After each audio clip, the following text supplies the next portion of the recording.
Welcome to Ad Bits, the podcast where we talk to the people behind the work, the founders, producers, and leaders shaping how this industry actually runs.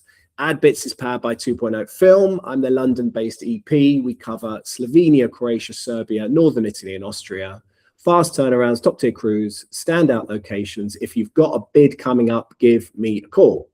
I'm Alex Grossman, and today I'm joined by Kelly Bayett. Said that right, or have I already said it wrong? No, but you were really close.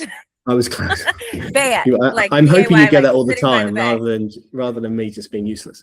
So Kelly is the managing partner and co-founder of Love Song, an award-winning boutique production company working across the US and UK, and the founder of Barking Owl, the music and sound company she's led for more than 15 years.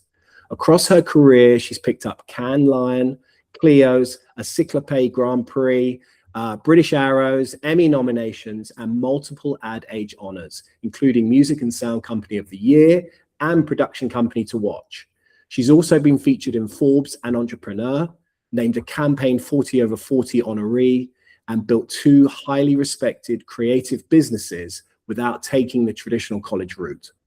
But what stands out about Kelly isn't just the awards, it's her point of view. She speaks very openly about protecting craft in a volume-obsessed industry, leadership without corporate scripts, reinvention, taste, and staying human while running serious creative companies on both sides of the Atlantic. Kelly, it's a real pleasure to have you on Ad Bits. Welcome. Thank you. It's very nice to be here. It all sounds so nice when you say it. It's all true. It's funny. So many people I have on, they're like, yeah, it sounds really good. I'm like, well, you got to every so often you got to look back and go, it's all great.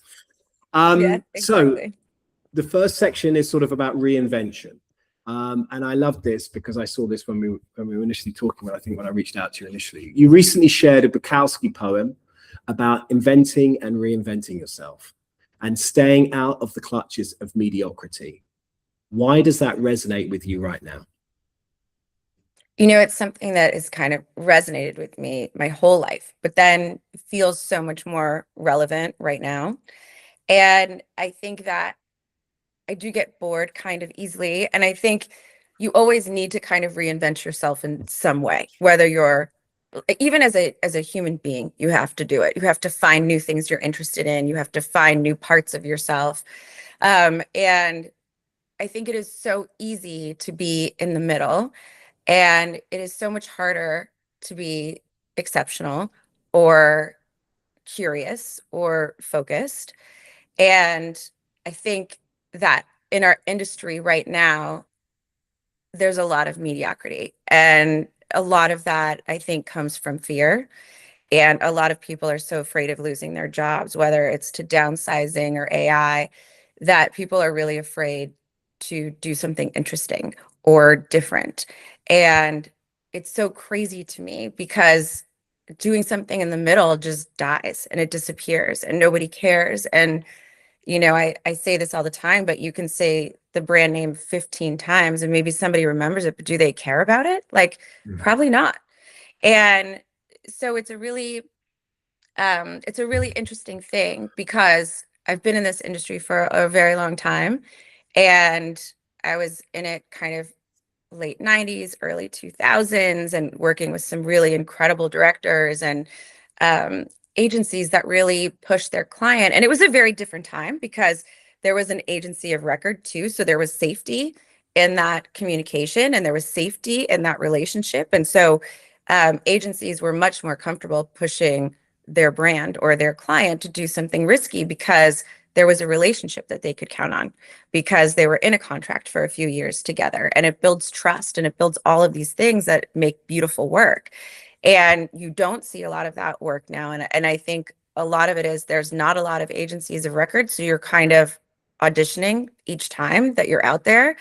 And so people are afraid to offend someone, but it's really doing them a favor. We're pretty vocal at Love Song about what we think is good craft and bad craft and what we think we care about. And we don't have a lot of directors for a reason, because we don't want to take every single job that comes in, because we don't want to fall into mediocrity because it's so easy when you're just looking at the money. And so I think that's kind of it. It's like that poem to me has been, I reinvented myself from barking owl to love song. So reinvention is a huge part of my life. But I also think that this whole industry might be ready for a little reinvention. Yeah, I completely agree. I think you're absolutely right. People are so concerned about their job. They are missing the other side of it, the creative element of it, which used to be the be all and end all, and no one cared because you knew you were going to get another job. And it was the most important thing in order for your work to resonate, in order to get more work. That's the dichotomy, isn't it? It's like you want to keep you, in order to get more work, you need to do the best work because, and especially now, it's never ever been more competitive. But it's a real challenge. There's so much. There is a lot of fear in the market, and especially with agencies. I think you put it exceptionally well. That there's no agencies. You just don't seemingly have the support or the confidence that was once there. That was just a given, and that relationship with client and agency. You sort of mentioned it before when you were talking about going from barking owl, but have there been clear moments in your career where you've had to consciously reinvent yourself? Yes, there have been many. I think the first one was a very long time ago where I was early 20s and I was doing voiceover and I was producing radio. And then there was a strike and I had signed the signatory agreement, which basically said whatever the union agrees to, I will also do and apply to whatever jobs I'm doing right now. And they figured out that that was a loophole for talent to keep working. And so the union put out a big thing saying that you could not work with anyone that signed the signatory agreement. And so I was all of a sudden out of work and I was independent and a freelancer. So that's how I ended up in music, actually, because I had worked at some punk clubs and I had really loved music and been really passionate about it. And I made a resume and a mixtape and I went there and I was like, I think I would do such a great job. And it was at a company called Tom and Andy and they were pretty wild. And thank God, because I think there are many more qualified people to do the job, but they hired me. And so I had to figure out kind of how to produce music and how to make that. And I thought you would just call the Hollywood Bowl for an orchestra, but as it turns out, that's not how it works. But also nobody was teaching me. So it was like kind of reinventing myself into this new thing, right? And then I had a baby and I had left that company and I couldn't get a job. So I went to William Morris Agency at the time and brought a tape and was like, I think you should definitely represent me. And they're like, it doesn't really work like that. And I was like, it will. So I just made a tape in my closet and brought it to them and they ended up signing me and I ended up doing pretty well, or at least carry myself over until I worked for Stamong. And then I decided to leave that company, which was owned by David Zander, actually. And the famous David Zander. Oh man, that's a whole nother episode. But what I did learn there was that, it was there really to service MJZ and those directors. And so I did learn there how to accommodate a director and also make sure that the agency is getting everything that they want, which is a very political thing, especially in music, when nothing you feel is wrong because music is purely an emotional response. So if you feel different than I do, you're not wrong and I'm not wrong. It's just we're having different reactions. And so it was constantly navigating these politics. And I got divorced and I had 2 kids at the time. And I was actually dating someone that worked for David. And I decided to leave because it's a whole thing, but I'd asked for a raise. He said no. I'm like, it's been like 3 years. He was like, no. I was like, just like $10,000 a year, just anything. He said no. I think his reps always called it the $10,000 mistake, but and so he ended up like firing my boyfriend, saying he'd hire him back if I stayed. Like it just became this big dramatic thing. So I was like, I think I have to just start my own company. And so that was a new reinvention. And that one was a really scary one because I had no safety net. I take care of my mother financially. And I had these 2 kids, and my ex-husband didn't have money. And so it kind of had to work because there was no option. And so kind of in that moment, I became an entrepreneur. And so that was a new reinvention. And I kind of changed how that industry worked a bit, in the sense that I felt like music, sound design, and mix should all live together because, it's so incredible. You can put so much time into sound design, which is my favorite part of the process. And then it can go to mix and just be compressed down and be gone. And so I always wanted to have control over that last piece so that it was always beautiful. And even there, I think, I would never do ripoffs of artists, or I would never do something unoriginal. I would always be the wild card in something, because I felt like I may not build the business as fast and it may be a longer process, but I think people see that, and other creatives see that, and then they bring you on to the next job and the next job. And so it creates this, not only a beautiful reel, but a career of longevity, because the people who are always looking for better talent are the ones who last. And then during COVID, I had done all of Daniel's audio, my partner, Daniel Wolf, who's a director, and I had done all of his audio for all of his projects, and we became family friends, and we would go hiking together, and our kids were friends. Our kids are still friends. And he had left his company, started a small company. It didn't work out. And I was like, you can do it with me. We can do something crazy. I don't know how it works. So we can do whatever we want.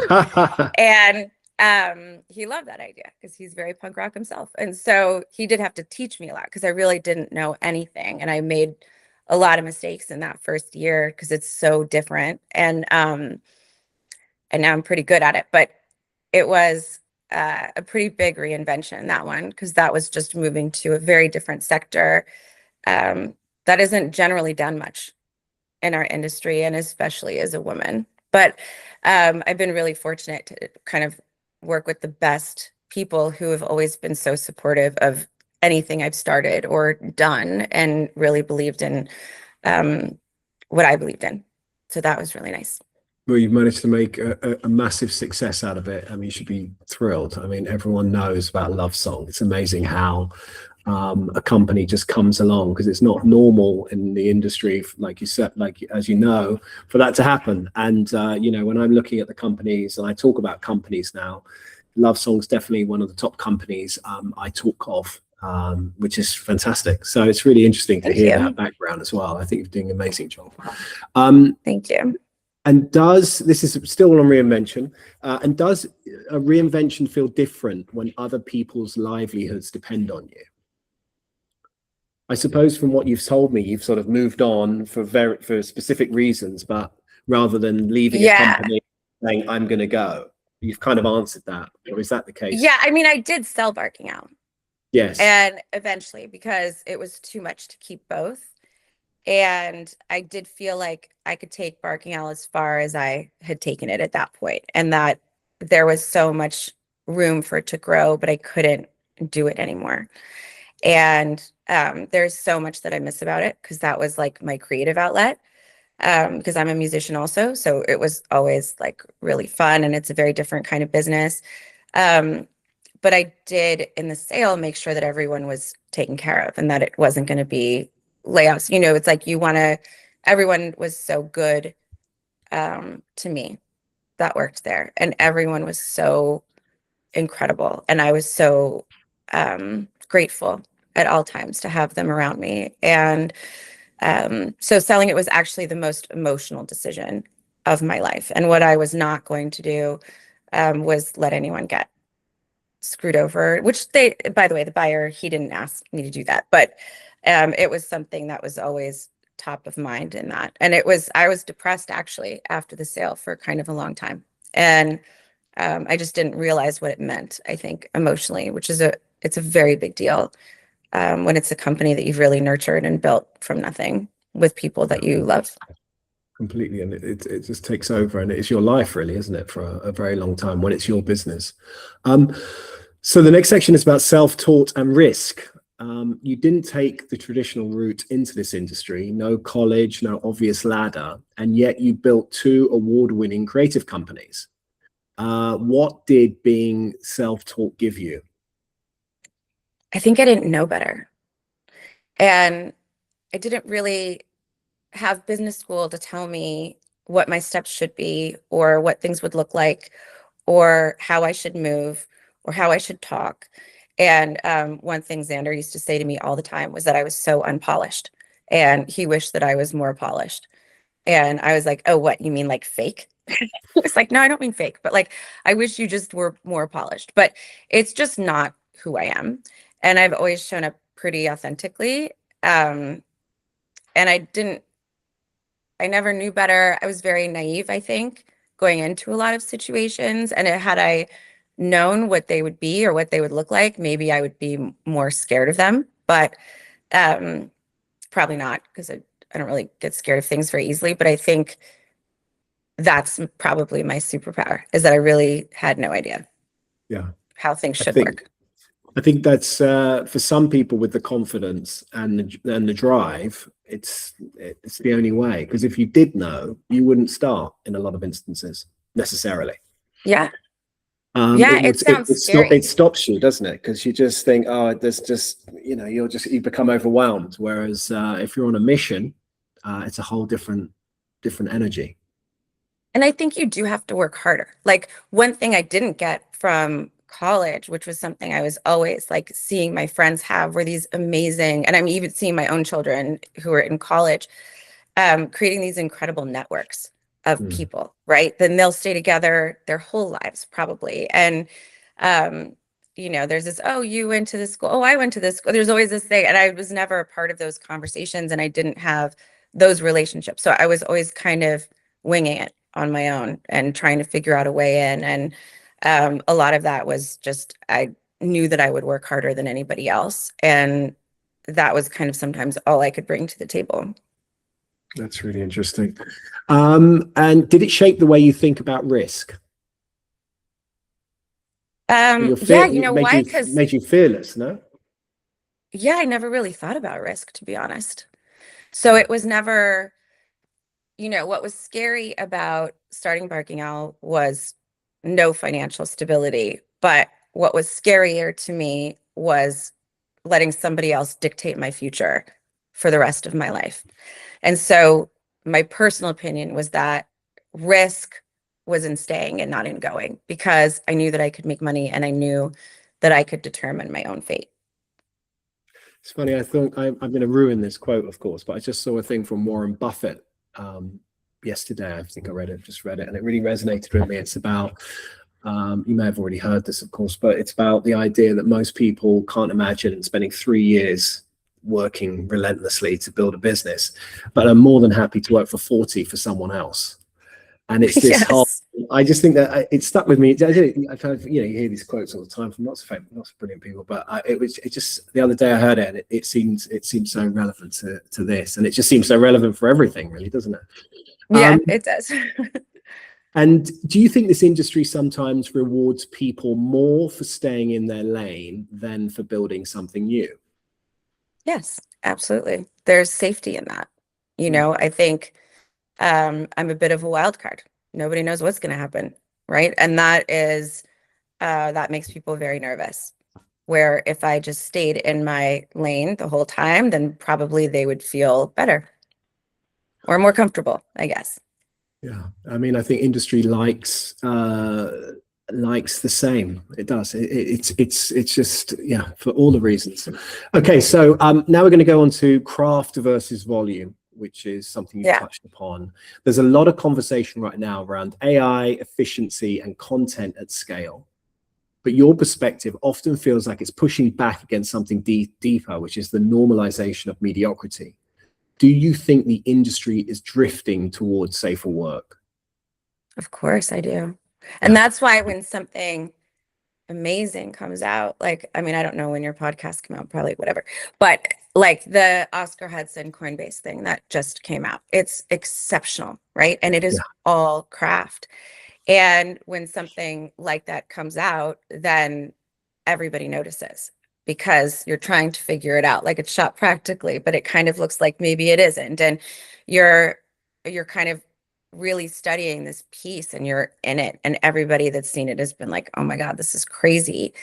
And it grabs you, you know, and you remember ads from the 90s and the 2000s. Like even we were talking on set, and my partner Daniel Wolf, who's this very prolific director, says that one of his favorite ads I of know all Daniel time. very well. Everyone will know who Daniel is very well. He's I know. an Everybody's amazing like, director. He's a fantastic director. Yes, absolutely. But it's he's good for, like in one case of the people don't best know. ever. It's good.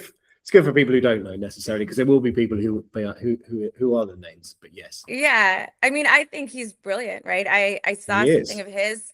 I saw the Honda R piece, you know, where you could go on YouTube and you could just like click a button and it would change the story from day to night. And it would be like kids going to a party or people robbing a bank. And I watched that a billion times. And I was like, fuck, I wish I did. Oh, sorry, Chris. Oh gosh, I wish I did the sound on that. That was like incredible. I want to do everything this guy does. This guy's incredible. And then I found out he was in the UK, and you guys don't really come over to the US for sound because you have great options there. Yeah. And so I was bummed. So when I met him, it was like the greatest day, and like what a manifestation, because now I get to work on everything that he works on. But one of his favorites is "This is your brain on drugs" ad. You know that? Where it's I like have. the Which pan. one are you talking about? So it's like the pan, and the pan's hot, right? Yeah, the famous And they break the American. egg on it. And this is This is your your brain. brain This is your as brain on the drugs. egg is moving. Yeah, Yeah, I've heard of it. I've right. never seen it. I've heard it referenced in jokes and loads of stuff a million times. Because you remember it. Because it didn't sit in the middle. Because it didn't, even though it was simple and didn't cost a lot of money, it was quite memorable, actually. And it kind of got the point across quickly and easily. And I don't think that you have to spend a ton of money each time to do something great. Like your expectation has to be within, you know, your budget, of course, of what you get out of it.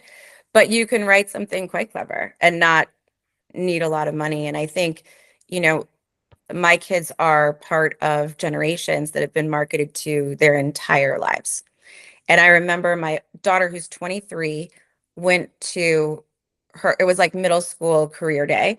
And I was like, oh, I'll go. And, you know, we all grew up in LA. So what I do is actually not that interesting, because I'm sitting like at a table next to the guy who draws characters for The Simpsons. So every kid that walked up got their own character. So I was not a very exciting piece of the show. But when you went into the classrooms, you know, the kids were at first kind of wild. And then I was like, I had this spot from the NBA, and I was like, hey, who likes LeBron? Okay, everybody likes LeBron. Who likes Derrick Rose? Oh, everybody likes Derrick Rose. I said, oh, well, I have a spot with both of them. And they were like, well, that's impossible because LeBron is Nike and Derrick Rose is Adidas. And I was like, yes, but what if it's for the NBA? And their minds were blown, right? But my mind was blown because I was like, they know exactly who's sponsored by everyone, and they're 11.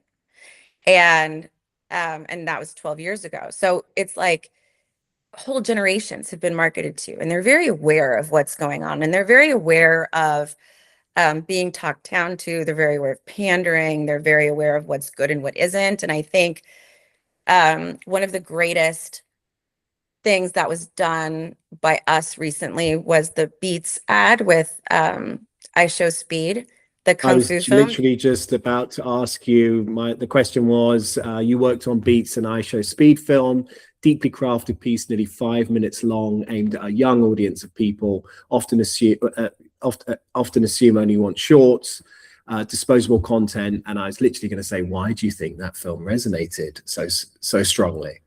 So yeah, you were ahead of me. Let's just get right into it. You know, it's a number of things. One, he's a great influencer. Two, Miramar wrote something. Miramar was the agency, and they wrote something, you know, that is something that he believes in. He loves Kung Fu. He went to China, he studied it, he did all of that. Already now we have a great celebrity, and we have a story that is authentic to who he is as a person.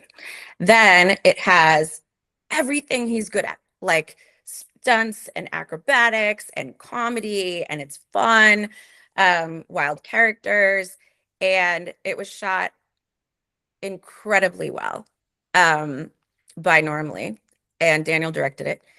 And you know, Beats to their credit, really went all in on craft. They were very nervous about shooting on film because typically the headphones don't read as well, but Daniel promised that it would, and you would see them and you'd see the bee and everything would be fine.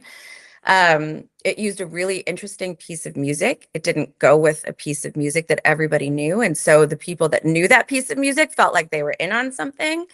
And when you went to YouTube, it was crazy comments. I mean, just kids, clearly, because they're using words that we as grownups would never use. And I know because my children use them because somebody's goated and this is a W and all these things, right? And they were referencing things throughout the film, which means they had to watch the entire thing. And everybody wanted the movie. Everybody thought it was a trailer. They want a long form. Speed should do his own thing. They were so in it, but it was so authentic to each piece of the puzzle. It was authentic to Kung Fu. It was authentic to Speed. It was authentic to Beats. And Beats was an integral part of the conversation in the film. But it worked because it felt natural and they felt like they were watching great content. And I mean, I think at one point I put on LinkedIn like 8 pages of comments and I just stopped collecting them. But if you can go on any platform of his and every single thing is, this is the best ad of all time. Why aren't more ads like this? I thought this was a movie. And they're a generation that's really hungry for it, you know, and they're trying to get off devices. They're doing knitting, they're doing mahjong, they're doing stuff that brings them together in a group because they're kind of tired of it. And so when you make stuff by volume and you're making a ton, it's pretty boring and they skip it because they don't need to watch you say your brand name 50 times with an animated crocodile or whatever. Like, who cares, right? Made in AI. And they're always picking out AI. And now there's like little, like, is this AI buttons everywhere to see if, you know, it's real or not. And they don't believe a lot, but they believe what is tactile. And film and craft is actually quite tactile and very difficult to fake. And they're generations that are constantly seeking the truth of things, and they have been lied to a lot. And so I think they're on to all of us. And that was a very honest, true piece of work. And it resonates and it matters. And you could spend the same amount of money on, you know, 10 crappy 15s and you'd have more content, but no one would watch it. And the audience that they wanted to watch this. So it's like, it's worth it. It's worth investing in it. It's worth in a good story. It's worth keeping it authentic. Like, I think the worst brand thing I saw in my life, and I actually really like BB Rexa, so it's not even against her, but it was like a Lay's ad where she's in the studio making songs about dill pickle potato chips, right? And all the different flavors. And she's acting like she really loves them. Well, everybody knows that's not true. She's not doing that. There's no authenticity. And it wasn't even done cheeky enough to be funny and weird. It was, and so it just doesn't land. And they spent all this money on it and it didn't land because it's not authentic to anything. And I think people are constantly searching for connection and it's not there. So I think when you do something that feels true, then that's what we all want, whether it's an ad or a film or a TV show. Great ideas, and there's less of them seemingly that are cutting through, at least. I mean, you kind of said this already. I mean, are we underestimating audiences and are we talking down to them? And is the real threat not AI itself, but a loss of taste? You know, here, okay, yes, of course, but we actually haven't lost taste. I think that we know what's good and what isn't. And I think, you know, people who make a lot of crappy, mediocre stuff still come to us and say, oh, your company's my favorite, but we could never work with you. I'm like, right. But you could actually, if you just changed your point of view, you could work with me anytime. But I think people are conditioned to what's easy. I think taking a risk creatively is very scary. And I don't think that people are conditioned or trained to like crappy work. I just think it's the only available thing sometimes. And, you know, with AI and all that, it's like, gosh, I know it's like such a Pollyanna thing to say, but I always just think it's as powerful as we allow it. Like, we're still in control, right? Yeah. We can decide to look at AI. We can decide to incorporate it in our life or not. We can make decisions still. We can still do that. Like, maybe one day we can't, but we're in a position where we can, and we can choose to reject that. And it's always so interesting to me how people are so afraid, but it's like, what are we afraid of? Like, this is a machine that we're either giving power to or not. And it's like, if everything turns to AI, it's our own fault because we didn't really fight it enough. Mm-hmm. And we still remember what it was like beforehand. Yeah. So protecting taste. This is a section about that. You talk about protecting taste a lot. When you use that word, what do you actually mean in practice in 2026? Is it instinct, experience, restraint, or standards? I think it's everything. And I think it's, again, a lot of work to protect it. And you're not always the most popular person in the room when you are sticking up for any of those things. And I think that taste encompasses everything. And we do at Love Song have a standard of taste. And it's why we have whatever, 10, 11 directors. We don't have 60 because, and it's not that there isn't 60 great ones, but it's so much work to get good work out. And the entire company is involved. So it's like the director is out, but the director has backup with their EPs constantly involved, and hiring line producers that are really involved, and hiring service companies that really care about craft, and making sure that everyone around you is in support of the same thing. And I would say at this point, we've been around for long enough. It's like 4.5 years. Like, people know what they're getting from us. And so they know to kind of sometimes give the reins over to the director at a certain point, and the director will take it all the way through post in a very European model. And Daniel is involved in just about everything, pushing directors, pushing us, and pushing DPs, pushing editors. Like, if you want to work with us, it is a lot of work, because we don't let anything be easy, even production.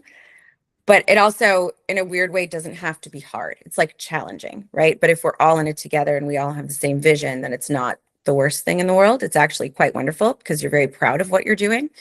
And 98% of the time at this point, I'd say it's people that are on board, and it's not as hard. You still have to kind of stay with it the whole time. But people who want to make stuff in the middle, don't call us. There's nothing on our reel or our site or our wire drive that would say that we excel at that kind of work. So we just don't attract it anymore. And I think on that point specifically, I think AI is going to come along and take a lot of that middle work. And what we'll be left with will be companies like yourself who are pushing, who have a very specific personality that people want to either buy or not. But, if they want to, they can go there and they know what it is. It's very defined. Yeah. Which I think is great. One of the things I wanted to ask was how, it's challenging for all of us when we're in business, like how to protect taste while running a business, marrying sort of payroll, managing payroll, overhead, and growth targets at the same time. At what point does growth start to threaten identity? And do companies lose their voice as they scale? Yes, I think most of the time, yes. I think you will scale too soon and take on too much. And that is when you go too far. And when you start to sacrifice your values because you have to pay whatever overhead you have. And throughout my entire career, we've only changed things, like added an LA office or a New York office or whatever, when we are bursting at the seams. And so it's like there has to be more demand for the work, and we have to be losing more by not having the resources to do them than gaining. And definitely, I mean, I swung big on the LA studio for Barking Owl. having a baby when it was supposed to open, which was not great timing, but whatever happens. And he's a great kid, and he's like 10 now. So, but it was like really rough. And I think, it was like 10,000 square feet. We were looking for 2,500 square feet, but it was like we could build what we really wanted there, and it filled itself up very quickly. So much so that we then had to open in New York. And I do think that that's because we have always been so aware of taste and craft, and that that there's going to be an eye on it, and that means something. And I think that there is value and currency in being that company. And it's why I've always been those companies, because I actually do think it's its own currency, but it doesn't grow fast. It grows very slow. And so you have to grow slow as a company. And you can't think about the money. I have invested so much back into work, for directors' reels, for making sure that there's posts that they feel comfortable with, for anything. And the truth is that we do that because we want the true vision of the director to be seen, because when people see that, they see their voice and they know that they want to hire them or not. But it's a very authentic representation of who they are. And so, at Love Song, we grow very slowly. At Barking Owl, we grew very slowly. And we weren't into the big money right away. I mean, at Barking Owl, I didn't even make money for the first maybe 9 years or so. And it's like, I could live and it was fine. And my kid, but it wasn't like great for a long time, because I kept investing back in it to what it needed. If we, and I also never jumped on trends and things. And I remember like the VR thing when it first happened, like pre-COVID and all that. And everybody was like, you got to get all these things. And everybody was investing in all these sound things. And I was like, you know what? I don't think so. Like, I don't think I want to do it. And everybody's like, you're out of your mind. This is where it's going. You're going to be left behind. I was like, I don't think so. And it all went away, and all that shit's worth nothing. And I was just like, you can feel when it's worth it and when it's not worth it too, but you just have to listen to your instincts and like follow what's important, and don't let fear of money or success be greater than your drive to succeed, and what that looks like to you, and who you want to be as an artist and a voice.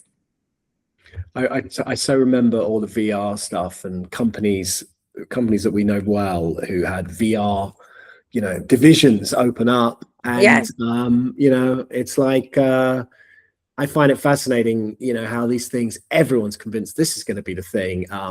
It reminds me just recently that Meta's multi-billion-pound investment, I can't imagine how much money they've spent on what was it, the metaverse, obviously, and yes, it's like the metaverse, which is like what, it's fascinating how quickly everyone's moved on, and I've never heard about it since.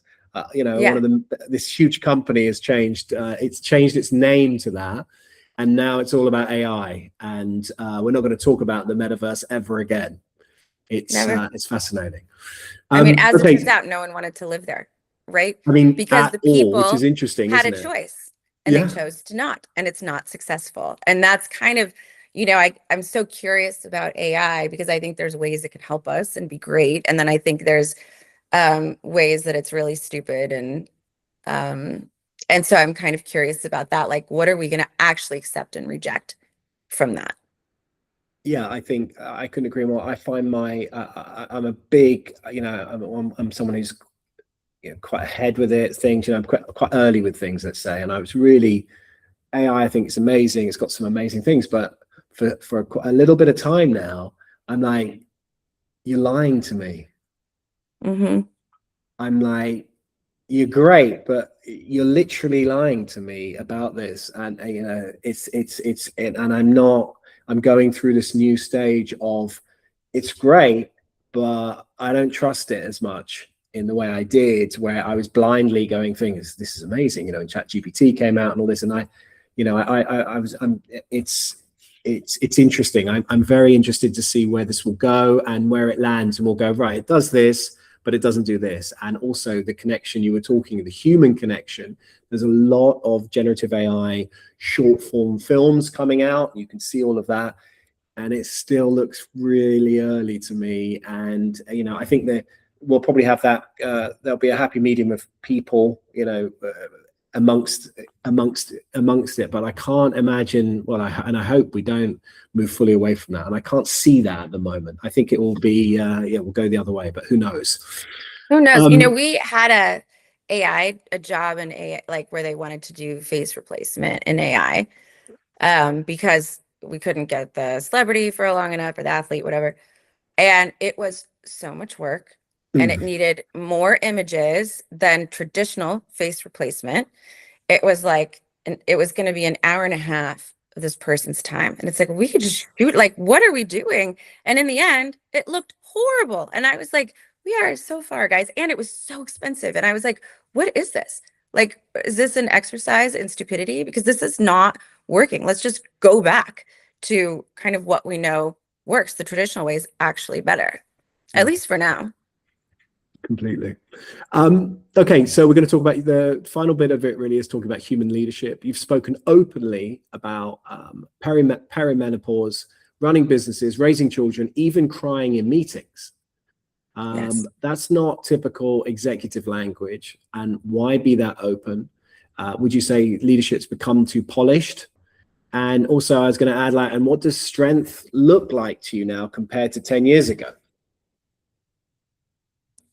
I would say maybe if we said 20 years ago, but I think I used to feel like I had to be really aggressive because music is still kind of more of a male space than a female. And I was oftentimes the only girl in the room. And so I felt like I had to be the toughest, or I had to be the strongest or the most aggressive in the room. And, now I just realize that the bravest thing that you can do is just be yourself and be vulnerable and open, and let people see you. And after having kids, that all started to kind of change for me, because I think there's parts of you that open sometimes, and you don't need kids for that. That's just kind of when it intersected with me. But I also had kids really early, and late, because I never stopped having them. But I think there's this vulnerability that when you show that, it almost gives you permission for everything else. Like, maybe some people might say, oh, well, she's, so argumentative or whatever on social media, or she says too much, or she's too bold. But it's like, it's just another side of me. It's all the sides of me. We're all human, and we can pretend to be bots and be a certain way, but we're not, it's like, we're all just people trying to come from the same place. And I really, when there is an issue with an employee, I really try to see where it's coming from, really.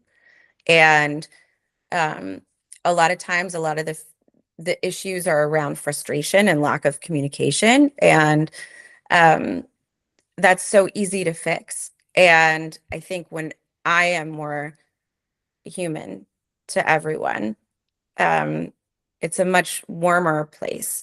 And I didn't grow up with that, for sure. But it's just how I just like to be me. I'm not polished, and I'm not educated, and I'm not any of these things. I'm only this. So I'll just be this all the time. And if something's on my mind, then I talk about it. And the truth is that a lot of people feel the same things. So I'm not alone in it. Everybody feels that. And there's something that people can see that's tangible, that they can feel when they're near you, or dealing with you. And I think being authentic is the greatest, most powerful thing that you can be. It also is the most, it's the best way for you. It just makes everything so much better. It's when you're being authentic. When you're inauthentic, it's stressful. Yeah, it's so much easier to just be, you don't have to remember what you said to somebody, or you're just you all the time. Like, I just show up how I show up. And if you like it, that's amazing. And if you don't, it's totally fine too. Not everybody's for everybody. And it's also reminding yourself that everyone's doing their own, everyone else has got their own stuff going on. So you've got, it's like, you've got to be mindful of that. When you're younger, you don't realize that everyone's got stuff going on. So when you turn up, you're expecting it should be a certain way. I know what you mean. And then finally on this, so there's a sort of big question of sort of what we're talking about is, do you think we're in a real period of mediocrity, or are we just in a noisy transition period where the industry is recalibrating? We kind of touched on that. And in the middle of all that, what still gives you hope?